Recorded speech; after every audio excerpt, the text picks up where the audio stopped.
एक एक पल, एक एक घड़ी, एक एक समय, एक एक नक्षत्र का शिव महापुराण में वर्णन है। यहां तक शास्त्र कहता है कि पीपल के वृक्ष की जब भगवान शिव रचना करे, पीपल के वृक्ष की जब रचना करी गई तो उस पीपल के वृक्ष में भी कौन सा समय किसका है ये शिव महापुराण वर्णन करती है। सुबह 4 बजे से लेकर 7:30 बजे तक पीपल के वृक्ष में ब्रह्मा जी का वासा होता है। 7:30 बजे से लेकर 10:30 पौने 11 बजे तक पीपल के वृक्ष में भगवान विष्णु का वासा होता है। 10:30 बजे से लेकर पीपल के वृक्ष में 11:30 बजे तक पितरों का वासा होता है। 11:30 बजे से लेकर 12:30 बजे तक पीपल के वृक्ष में आहूतों का वासा होता है। 12:30 बजे से लेकर शाम को 4 बजे तक पीपल के वृक्ष में वासुकों का वासा होता है। 4 बजे से लेकर शाम को 7:30 बजे तक पीपल के वृक्ष में शंकर का वासा होता है। 7:30 बजे से लेकर 9:30 बजे तक पीपल के वृक्ष में कुबेर का वासा होता है। 9:30 बजे से लेकर फिर कुबेर के वृक्ष में अन्य देवों का वासा चालू हो जाता है। इसलिए हमारा हिंदू धर्म कहता है, हमारे शास्त्र कहते हैं कि पीपल के वृक्ष को जब पूजा जाता है, पीपल के वृक्ष की जब पूजन करी जाती है तो सुबह 10:30, 11, ज्यादा से ज्यादा 11:30, ज्यादा से ज्यादा 12, उसके पहले पीपल के वृक्ष की पूजन कर लेना चाहिए। क्यों? क्योंकि 11:30 बजे से लेकर 12:30 बजे तक पीपल के वृक्ष में पितरों का वासा रहता है, आहूतों का वासा रहता है, फिर वासुकों का वासा आता है। पितृ किसको कहते हैं? महाराज जो पूरी उम्र लेकर चले गए और उनके भीतर अभिलाषाएं बहुत थी, मैं ये भी करना चाहता हूं, मैं ये भी करना चाहता हूं, वो पितृ हो जाते हैं। आहूत किसको कहते हैं? जिस माता के गर्भ में बच्चा जन्म ले और मर जाए, यह 6 महीने का गर्भ धारण करने के बाद अवर्षण हो जाए, जीव पड़ने के बाद 6 महीने के बाद अगर बच्चा गर्भ में भी शांत हो जाता है, कुंवारी अवस्था में शांत हो जाता है, जिसका विवाह नहीं हुआ ऐसा बच्चा जब शांत हो जाता है, अधोगति में कोई मर जाता है, सुसाइड कर कर एक्सीडेंट में किसी भी रूप में मर जाता है तो वो आहूत कहलाता है। और बहुत ध्यान देना साहब, शिव महापुराण की कथा कहती है पितरों को भाग मिलता है, इसलिए पितृ तृप्त रहते हैं। शंकर भगवान के शिवलिंग का स्नान कराने पर कितने देवताओं के स्नान का पुण्य मिलता है? आपको कथा में पहले भी कहा, 33 कोटि देवता मार्ग में खड़े हैं शंकर भगवान के स्नान का जल पाने के लिए।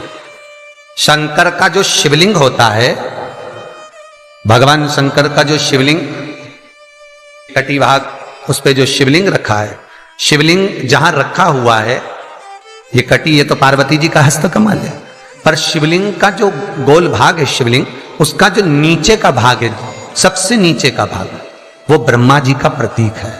ब्रह्मा शिवलिंग के मध्य का जो भाग है वह भगवान विष्णु का प्रतीक है, और शिवलिंग के जो ऊपर का भाग है वो भगवान शिव का प्रतीक है।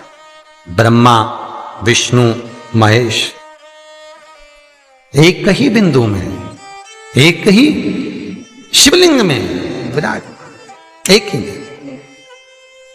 महाराज पीपल के वृक्ष में आहूतों का वास हो जाता है, इसलिए दोपहर में पीपल के वृक्ष में परिक्रमा नहीं होती। शाम को शंकर जी का वासा हो जाता है, इसलिए शिव जी की परिक्रमा शाम को नहीं होती, क्योंकि शंकर की परिक्रमा नहीं लगती है। रात को कुबेर का वासा होता है, इसलिए पीपल के वृक्ष में दीपावली के दिन रात्रि को 8:30 बजे से लेकर 9:30 बजे के बीच में जो पीपल के वृक्ष के नीचे घी का दिया लगाता है, उसके घर में कभी संपदा की कमी नहीं आती है, क्योंकि कुबेर स्वयं विराजमान होता है पीपल के वृक्ष के नीचे। भीष्म पितामह बाणों की सैया पर पड़े रहकर अर्जुन को ज्ञान उपदेश देते हैं। कई गीता हुई, कपिल गीता, दत्त गीता, श्रीमद् भगवद गीता, गर्भ गीता, उसमें एक गीता है, एक ललिता गीता भी, एक गीता उसमें भीष्म गीता। पढ़िएगा कभी। भीष्म गीता में अर्जुन को भगवान भीष्म पितामह बाणों की सैया पर पड़े रहकर कहते हैं, अरे अर्जुन, 4 तरह का भोजन बेकार होता है। पहला, जिस भोजन की थाली को ठोकर लग गई वो नाली में पड़े हुए कीचड़ के बराबर होता है। दूसरे नंबर का भोजन, जिस भोजन की थाली को कोई लांग कर चले गया वो भोजन भ्रष्टा के बराबर होता है, गंदगी के बराबर। तीसरे नंबर का भोजन, जिस भोजन की थाली में बाल पड़ा हो, केश पड़ा हो, वो दरिद्रता देने वाला होता है।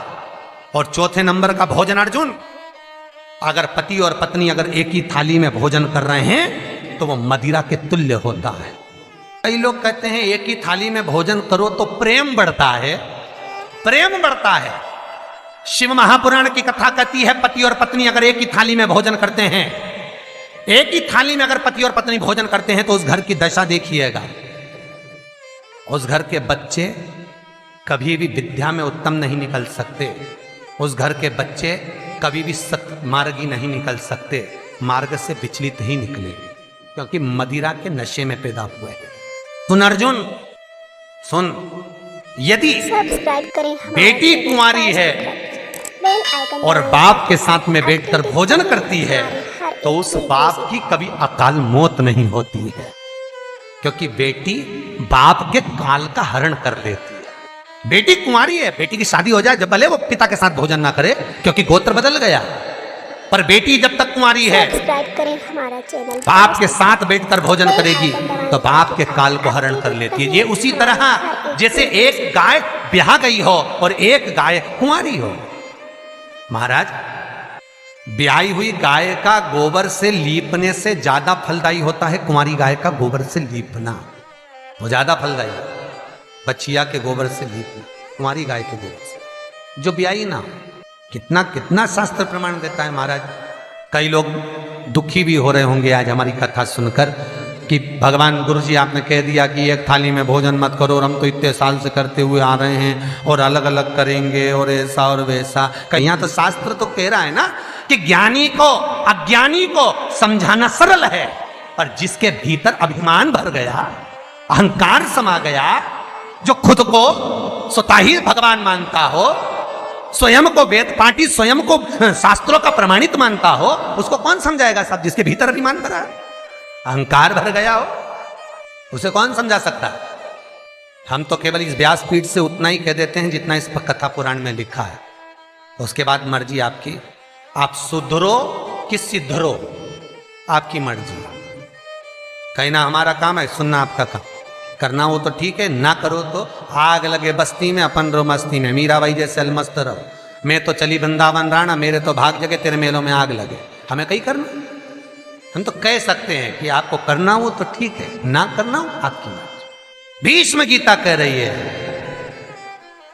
तो यहां पर शास्त्र कहता है कि बेटा मां को प्रिय होता है और बेटी बाप को प्रिय होती है, कथा वो चल रही है।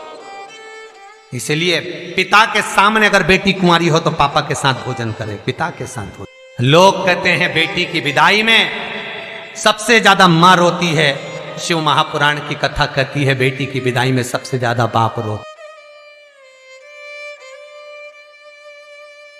श्री शिवाय नमस्तुभ्यं, श्री शिवाय नमस्तुभ्यं, श्री शिवाय नमस्तुभ्यं।